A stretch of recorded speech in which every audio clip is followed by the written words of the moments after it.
पुण्यातील अपघात प्रकरणातील ज्या पोर्शे अपघात प्रकरणातील 2 डॉक्टर होते त्यांना आता घेऊन जाण्यात येत आहे। आपण थेट पुण्यातली दृश्य बघतोय। ससूनमधील या 2 डॉक्टरांना अटक करण्यात आली आहे। आरोपींच्या ब्लड रिपोर्टमध्ये फेरफार केल्याचा आरोप या डॉक्टरांवरती आहे। ससूनच्या या 2 डॉक्टरांना आता कोर्टात नेण्यात येत आहे। ही थेट दृश्य आपण पुण्यातली पाहतोय। या प्रकरणी आपल्याला अधिक माहिती देतात आपली प्रतिनिधी मिकी घाई सध्या आपल्या सोबत आहेत। मिकी, या 2 डॉक्टर्सना आता कोर्टात नेलं जात आहे, काय अधिकचे अपडेट्स आहेत? सिद्धेश, काल रात्री उशिरा या दोन्ही डॉक्टरांना, ससूनचे जे सिनियर डॉक्टर आहेत त्यांना अटक करण्यात आलेली होती आणि त्यानंतर त्यांना पुण्यातील जे लष्कर पोलीस स्टेशन आहे त्या ठिकाणी जेलमध्ये ठेवण्यात आलेलं होतं आणि आता त्यांना कोर्टासमोर हजर केलं जाणार आहे।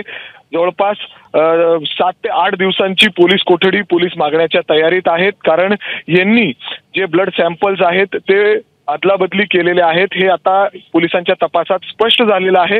कारण स्वतः जे डॉक्टर आहेत त्यांनी ही कबुली दिलेली आहे पोलिसांना आणि त्यामुळे त्यांना या संदर्भातला सखोल तपास करायचा आहे की अग्रवाल कुटुंबियांकडून यांना, या डॉक्टरांना काय आमिष दाखवण्यात आलेलं होतं, किती पैसे या ठिकाणी देण्यात आलेले होते, किंबहुना किती आणखी लोक यामध्ये इन्व्हॉल्व्ह आहेत, या सगळ्या गोष्टींचा तपास पुणे पोलिसांना करायचा आहे आणि त्यामुळे आता लष्कर पोलीस स्टेशनच्या जेलमधून त्यांना थेट कोर्टासमोर हजर केलं जाणार आहे आणि महत्त्वाचं असणार की कोर्ट यांना किती दिवसाची पोलीस कस्टडी देणार आहे हे पाहणं अतिशय महत्त्वाचं असणार आहे। नक्कीच मिकी, धन्यवाद तुम्ही दिलेल्या या अधिकच्या माहितीबद्दल। एबीपी माझा, उघडा डोळे बघा नीट।